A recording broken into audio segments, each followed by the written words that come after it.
너희 안에서 착한 일을 시작하시니가 그리스도 예수의 날까지 이루실 줄을 우리는 확신하노라. 아멘. 아멘. 확신의 기쁨. 이제 우리 빌립보서를 통해서 이제 기쁨을 탐색하고 또 기쁨을 배워가는 시간 가지려 합니다. 여러분, 우리가 헌신의 섬김과 헌신의 최고의 보상이 무엇인가? 보상, 상급. 어떤 분들은 이 상급에 대한 언급조차 못하는 분도 계신데 그렇지 않습니다. 이 천국의 상급을 향한 동기부여는 성경의 아주 명확한 메시지예요. 하늘에 상급이 있을 것입니다. 할렐루야. 조나단 에드워즈는 그 상급에 차등이 있을 것이다 까지도 얘기하죠. 성경은 계속적으로 이 땅에 우리가 누리지 못하고 이 땅에 받지 못하더라도 하늘 상급을 바라보라 라고 우리를 강력하게 이 땅에서의 삶을 이끌어갑니다. 그런데 그 보상이 뭐냐라는 겁니다. 보상. 여러분, 그 보상은 바로 기쁨일 것입니다. 기쁨. 하늘의 상급 최고의 보상은 기쁨. 하나님의 나라는 곧 기쁨의 나라. 성경의 시작은 결혼식입니다. 결혼식만큼 기쁜 잔치가 없죠. 다 같이 모여가지고 얼마나 할렐루야, 얼마나 기쁩니까? 하나님이 주례를 보시고 신랑 신부가 하나님 앞에 모여서 딱 가정을 만드시는 그 기쁨의 잔치에서 시작해서 요한계시록 21장 제일 마지막 장은 그리스도와 신부된 교회의 결혼식으로 끝납니다. 그러니까 결혼식으로 시작해서 결혼식으로 끝나는 큰 하나님이 디자인하신 역사의 시작과 끝을 보십시오. 예수님께서 처음 사역의 시작은 결혼식이었습니다.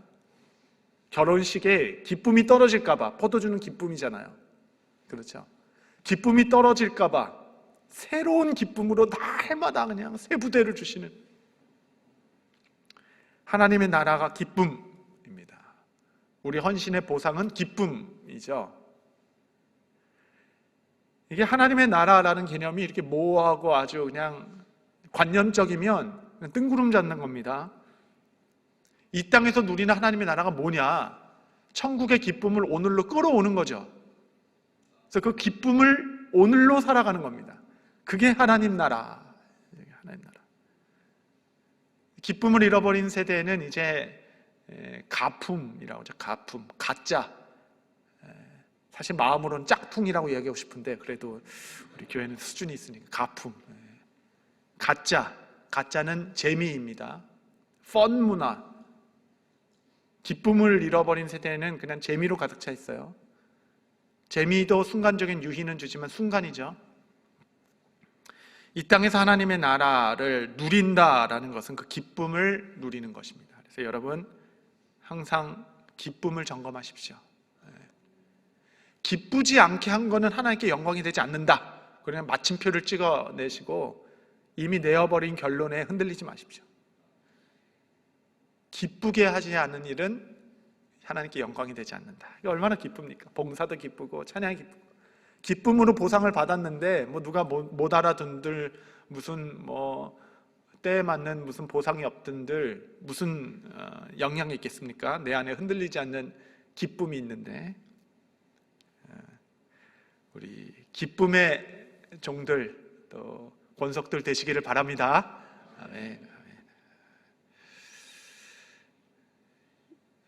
그래서 존 파이퍼 목사님께서는 그분이 이제 희락주의자라고 얘기하는 말을 만들었잖아요. 그분이 하신 말씀 중에는 기쁨을 철학하라. 멋진 말이죠. 기쁨을 철학하라. 그러니까 이 세상의 모든 철학의 시작이 무엇이었냐면 고통이었습니다. 왜 이렇게 인생이 고통스럽지? 왜 선한 사람은 억울한 일을 더 당하고 악한 사람은 저렇게 떵떵거리고 사는가? 이런 어떤 이 아픔과 고통에 대한 철학이 이제 모든 이 사상의 뿌리가 되었는데 기독교인들은 마땅히 기쁨을 연구하고 기쁨을 철학하라. 계속 생각해보는, 기쁨을 묵상해 보는 겁니다. 기쁨. 그래서 그의 책에 좀 보면 도대체 먹는 행위가 왜 이렇게 유쾌한가? 먹는 게 얼마나 즐겁습니까? 하나님이 창조하신 아주 하등 동물들이나 어떤 식물들은 꼭 그 미각을 만족시키지 않아도 영양분을 섭취하면서 성장하고 자라나는데 문제가 없죠.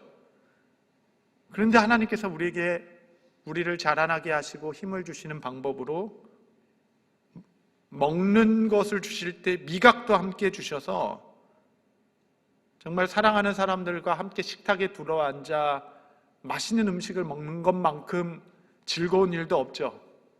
즐거운 일도 없죠. 물론 엄마들은 왜 하루에 3번 다 먹으려고 그러냐, 그런 이해는 합니다만 얼마나 즐겁습니까? 함께 나와서 음식을 나누고 먹는 것이. 이 세상에 색깔은 왜 존재하는가? 색깔.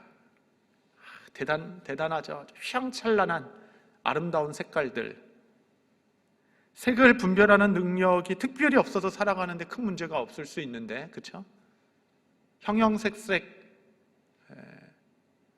이 하늘이 색깔을 변화하는 걸 보십시오. 대단하죠. 새벽 미명과 저녁 노을과 새파란 하늘과 구름이 만들어내는 그 도화지에 그려내는 하나의 작품은 매일매일 새롭습니다. 누가 그렇게 매일 새로운 작품을 하늘에 탁 전시해 놓고, 마치 여러분 무슨 프랑스 박물관 안 가도 됩니다. 고개를 들어 하늘만 바라봐도 같은 날이 하루도 없어요. 하루. 어제 본 하루가 하늘이 오늘과 또 다릅니다. 그 놀라운 작품을 매일매일 만드시는 분이 누구십니까? 얼마나 아름답습니까? 눈이 내려도 소복히 눈이 내리니까 이 세상이 너무 아름답죠. 그러니까 왜 이렇게 눈길이 미끄러워, 그렇게만 하지 말고 기쁨을 철학하는 겁니다. 철학. 계속 생각해 보는 거죠. 얼마나 감사합니까? 빌립보서가 이제 이 기쁨을 철학하는 책입니다. 그래서 기쁨을 계속 연구하고 또 알아보는 말씀이죠. 3번째 시간인데, 첫 번째는 그리스도의 종됨에서 오는 기쁨이었고, 2번째 시간에는 동역에서 오는 기쁨을 잠시 나눴습니다. 오늘은 확신에서 오는 기쁨, 확신. 그래서 오늘 말씀에 따라 우리는 확신하노라, 이 확신이죠. 사명자가 가져야 할 가장 중요한 덕목이 무엇인가? 여러분, 그것은 바로 확신입니다. 우리의 기쁨은 확신에서 오게 됩니다. 아시다시피 바울은 지금 감옥에서 고통받고 있죠. 감옥 안에서 언제 죽을지, 풀려날지 미래가 불투명합니다. 뿐만 아니라 감옥 밖에서는 40명의 비밀 결사대가 유지되어서 바울을 죽이기 전까지는 내가 먹지도 마시지도 아니하겠다. 결의한 암살단들이 존재합니다. 무시무시하죠. 감옥이라고 안전한 거 아닙니다. 그렇죠?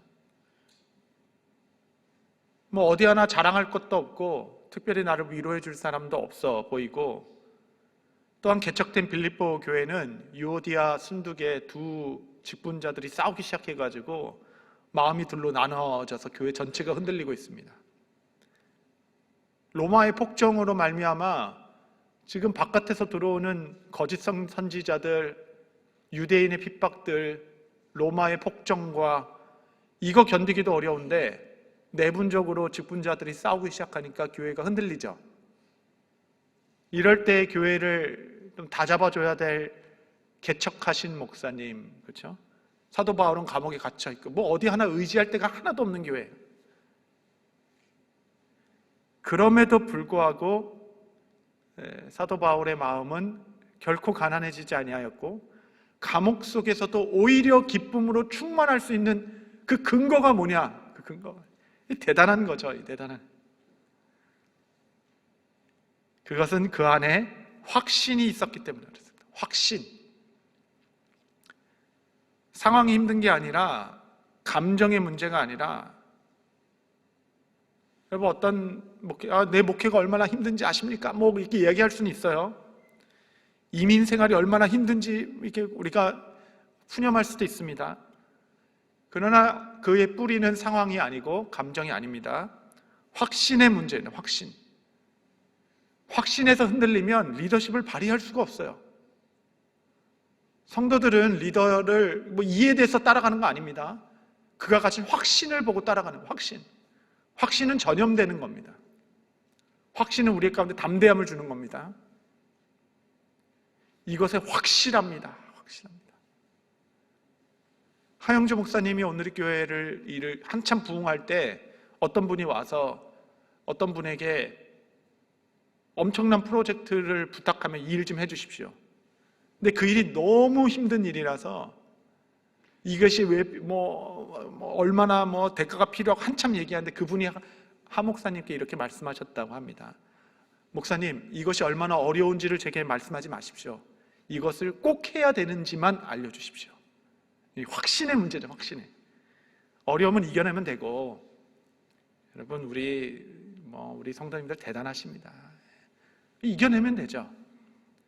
꼭 해야 되는가 확신만 있으면 그거 붙들고 가는 겁니다. 확신의 문제. 우리 일평생에 우리가 이제 교회 사역도 하고 봉사도 하고 그것은 둘째로 차치하고 우리 인생을 이끌어가는 데 있어서의 흔들리지 않은 확신이 무엇인가? 돛을 아래 가운데 깊게 내려야, 그 앵커를 깊게 내려야 배가 흔들려도 그 경계가 있는 거죠. 태평양까지 표류하면 안 되잖아요. 그 확신의 근거가 무엇인가? 6절에 나옵니다. 세 가지가 나오는데, 첫 번째는 너희 안에 착한 일을 시작하시니, 이 일을 시작하신 이에 대한 확신. 그러니까 우리 안에 이 선하고 착한 일을 시작하신 이가 누구인가? 처음부터 이 복음의 일을 시작하신 분이 누구신가? 이 일을 시작하신 이에 대한 확신, 그 확신이 있기에 감옥 안에서도 기쁨이 있고 그냥 교회가 다 무너지는 것 같아도 눈도 깜짝하지 않은 겁니다. 왜냐하면 이 일을 시작하신 하나님께서 이 선한 일을 시작하셨다는 확신이 있기 때문에 어떠한 역경도 뚫어내는 거죠. 우리가 담대함을 잃어버리고 근심하게 되고 초조하게 되는 것은 분명히 이 부분이 흔들렸기 때문에 그러합니다. 사도 바울은 서신서의 대부분에서 시작을 사도된 바울이라고 얘기해요. 사도된 바울. 왜 이렇게 자기의 사도권을 방어하는가, 변호하는가? 이렇게 드러낸 방법, 그 이유는 하도 그 사도성을 공격하기 때문에 그거를 난 사도다 이렇게 쓴 것도 있지만, 저 뒤에 보면 디모데 전후서에서 사도라고 이야기합니다. 아니, 디모데는 아들과 같은 제자거든요. 사도권을 의심하는 자가 아닌데 거기도 난 사도 계속 얘기합니다. 그러니까 어떤 직책이라기보다는 사도가 가진 그 본질적인 그 직책에서 오는 부르심을 얘기하는 겁니다. 부르심. 나의 부르심은 사도이다. 그 사도는 아포스톨로스이죠. 문자 그대로는 보내심을 받은 자라는 뜻입니다. 보내심을 받았다. 그것이 사도죠. 보내심 받은 자다. 나는 보내심 받은 자야. 여러분, 보내심 받은 자의 핵심 정체성 세 개가 무엇입니까? 첫 번째는 누가 보냈는가를 알아야지. 보내심을 받았으니까 누가 보냈을 거 아니에요. 나는 누가 보냈는가? 그냥 우연히 내가 이민 땅에, 미국 땅에 떨어진 건가? 이래저래 그냥 뉴제 초대교회 오게 된 건가? 이렇게 저렇게 그냥 오게 된 건가? 나를 지금 이곳에 보내신 분이 누구인가? 그 사도라는 직분 안에, 그 정체성 안에 그 이해가 있죠. 전제. 나를 누가 보내셨는가? 두 번째는 누구에게 보냈는가를 알아야죠. 보내심 받았다고 하니까 누구한테 보낸지 모르고 그냥 그렇게 다니면 안 되잖아요. 누구에게 보냈는가? 이게 헷갈리면 목회자들도 그냥 자기 교회 놔두고 당교회 전전하다가 끝납니다. 그리고 세 번째는 왜 보냈는가. 이 세 가지잖아요. 누가 보냈는가, 누구에게 보냈는가, 왜 보냈는가. 이게 이제 보내심 받은 자의 사명 아니겠습니까? 사명. 나를 미국 땅에 보내신 분이 환경과 상황에 밀려서 온 것인가? 그런 분들은 항상 상황과 환경에 밀려 나갈 것이에요. 아니면 이 일을 시작하신 이가 하나님이신가? 하나님께서 나를 보내셨는가?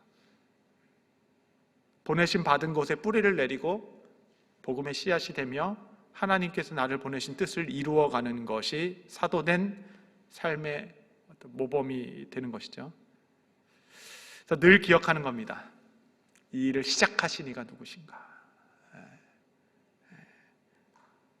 그것을 기억할 때 우리는 슬픔과 어려움 중에서도 기쁨을 가질 수 있습니다.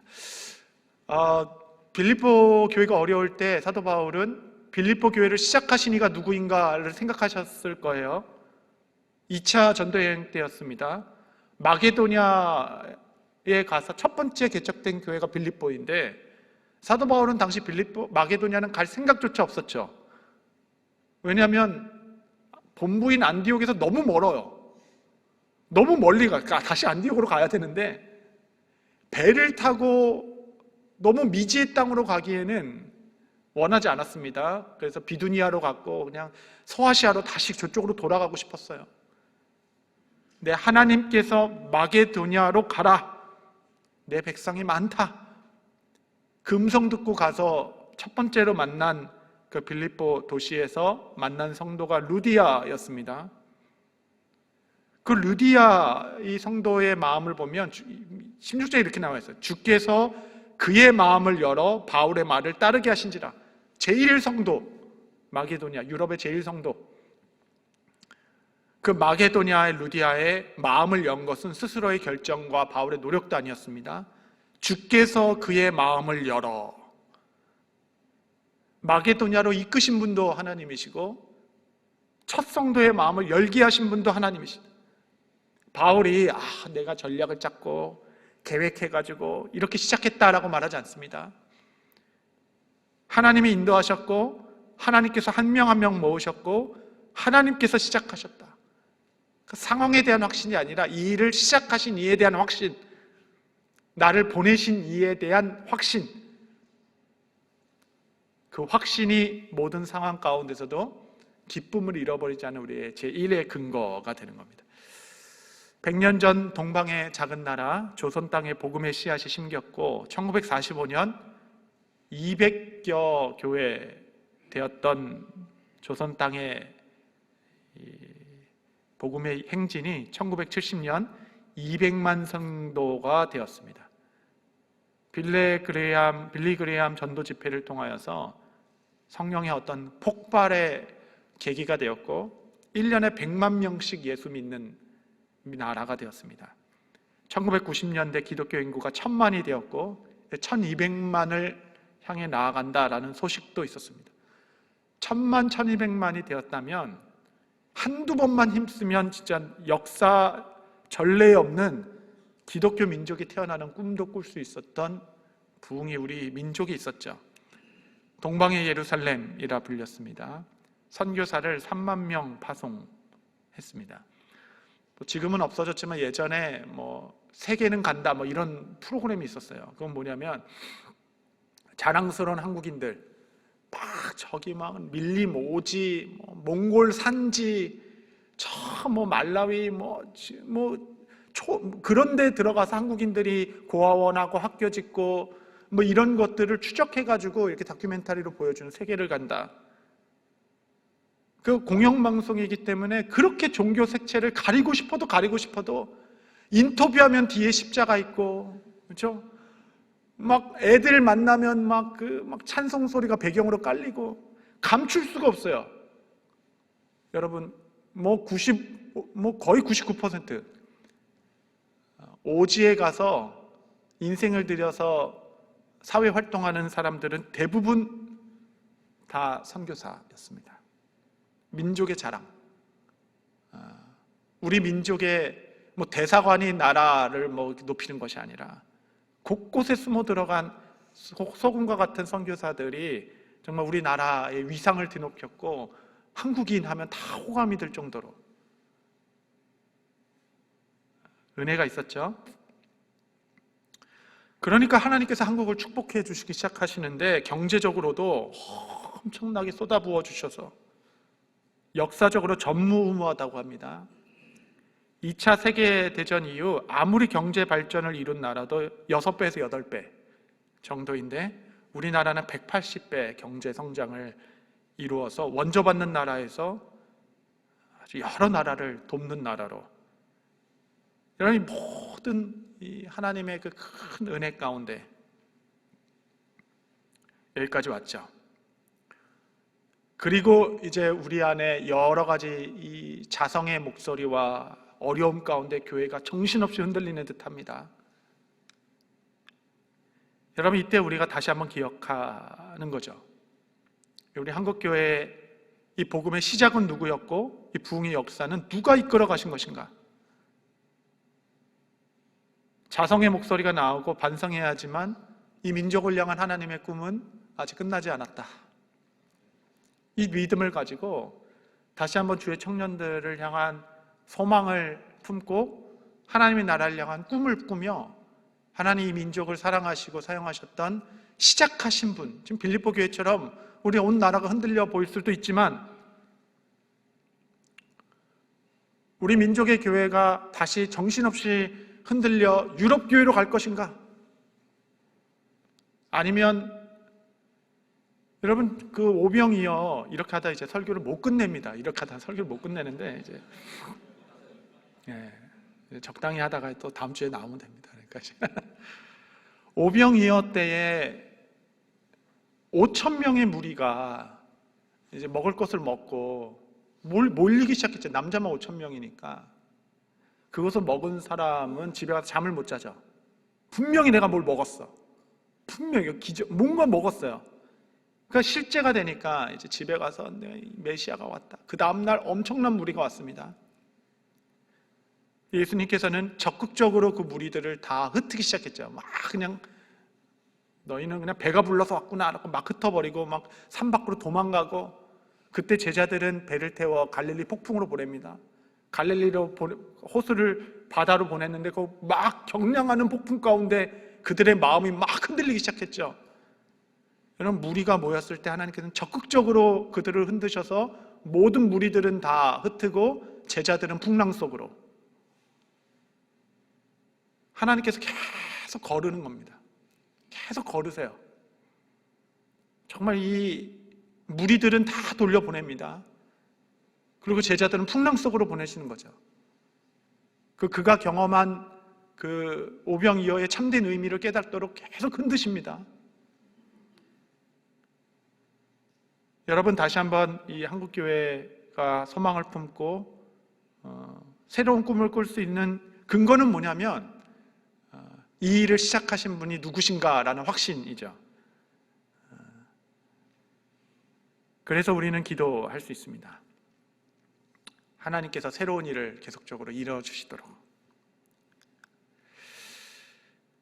이 새 일을 시작하는 장소가 어디입니까? 장소가, 이 장소는 너희 안에, 이제 너희 안에 착한 일을, 그러니까 우리 안에 착한 일을. 그러니까 하나님께서는 열방을 바꿀 꿈을 꾸셨는데 세상을 바꾼 것이 아니라 사울이라는 사람 한 명을 바꾸셨죠. 열방을 바꾸기 위하여 그를 바꾸셨습니다. 너가 변화되면 열방이 돌아온다.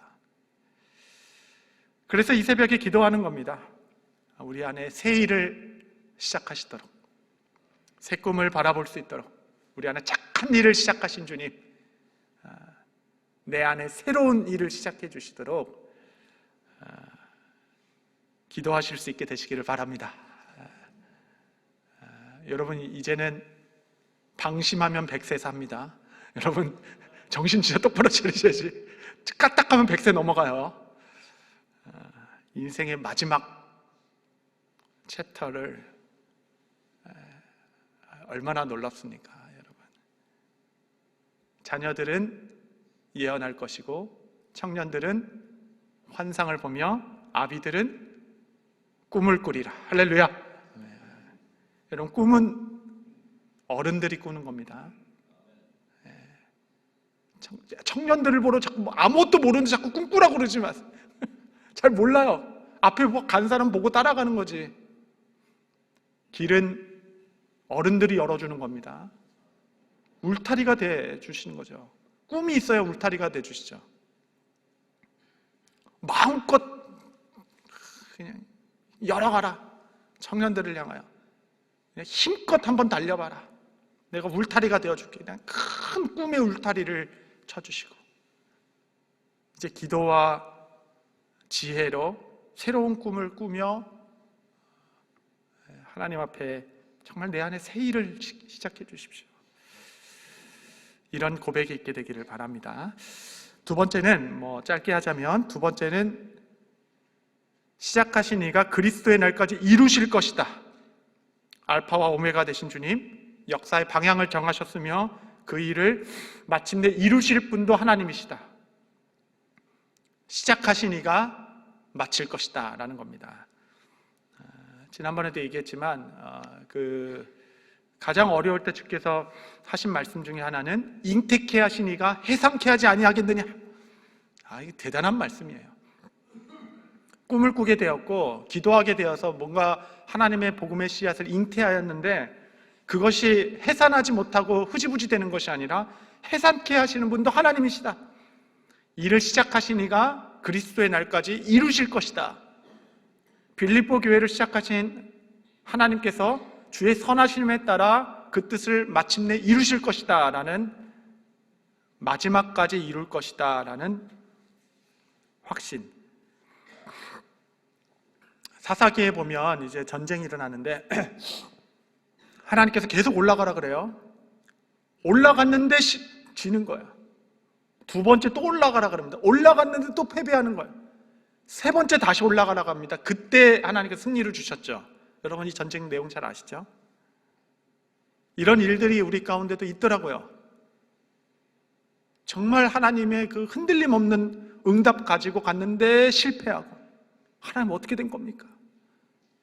그래 또 하래요. 또 그래서 갔는데 또 실패하고, 세 번에 이르기까지. 세 번은 완전수니까 꼭 3~4번이라는 얘기가 아니라, 그렇죠? 그럼 앞에 두 번은 어떻게 된 건가? 순종하고 갔는데 왜 실패한 겁니까? 그러니까 우리 입장에서 보면 뜻을 못 이뤄서 실패인데 하나님 입장에서 보면 한 번도 실패한 적이 없다. 왜냐하면 그들이 실패할 때마다 더 간절히 회개하며 자복하며 주님 앞에 그 뜻을 묻더라고요. 두 번째 실패 때는 더 옷을 찢으며 울며 자복하며 우리가 무슨 죄가 있습니까? 라고 돌아보며 주 앞에 나아가더라고요. 하나님 모든 과정에서 이기셨다. 여러분 그 일을 시작하신 이가 그 일을 끝맺을 것이다 라는 확신, 그 확신 가운데 하나하나 의지하며 걷는 겁니다. 그리고 마지막 사명자의 확신은 그리스도의 날에 대한 확신입니다. 그리스도의 날. 그리스도의 날까지, 그러니까 어떤 날이 있는 거예요. 그 날, 나는 그 날을 확신한다. 그 날을 향해 역사가 전진하고 있는 겁니다. 그 날을 향한 확신이 그를 거침없이 나가게 하는 겁니다. 그 날은 그리스도의 날, 그토록 기대하고 고대하는 위대한 날, 역사의 시작이 명확했듯이 역사의 마지막도 명확할 것입니다. 구원의 역사가 마무리되는 그 장엄한 날, 하나님의 아들이 유다의 사자로 오셔서 통치하는 그날, 새하늘과 새 땅, 그 창조의 에덴, 첫 창조의 세상이 이 땅 가운데 열리기 시작하고 우리는 거룩한 신부 새 예루살렘으로 그 땅에 거하게 되는 역사의 완성, 그날이 올 것이다 라는 확신. 여러분 그 확신이 있으면 인생의 모든 것이 재조정하게 됩니다. 다 확신이 없기 때문에 그런 거죠.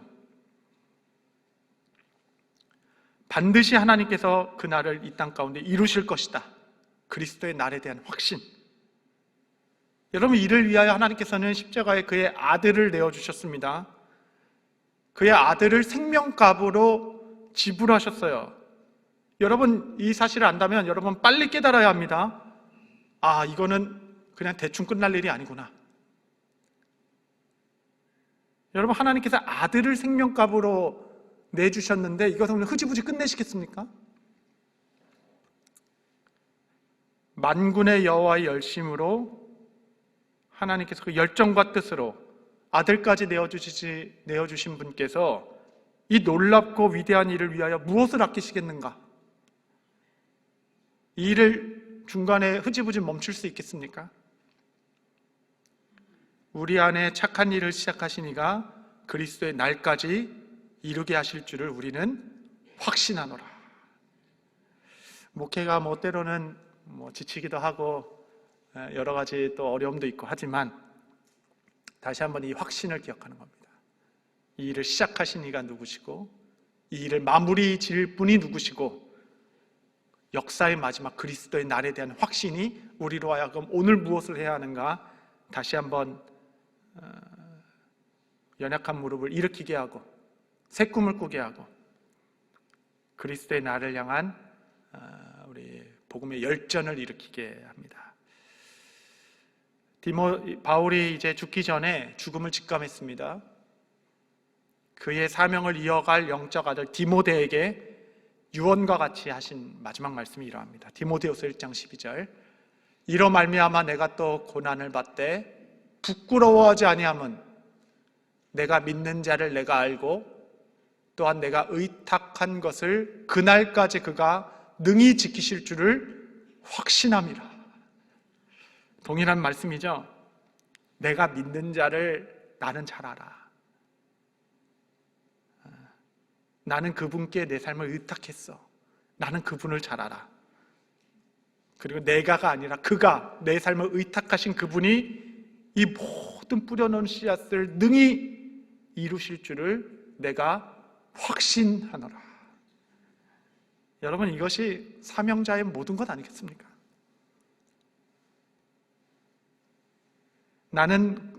나의 확신은 나는 그리스도를 잘 알아. 나는 그분께 의탁했어. 내가 기도한 모든 것들을 그가 이루실 것을 내가 확신한다. 이 확신에서 오는 기쁨, 그 소망으로 여러분 하루하루를 아름답게 갖고 가시기를 바랍니다. 여러분이 가진 소망이 결코 여러분을 부끄럽게 하지 않을 것입니다.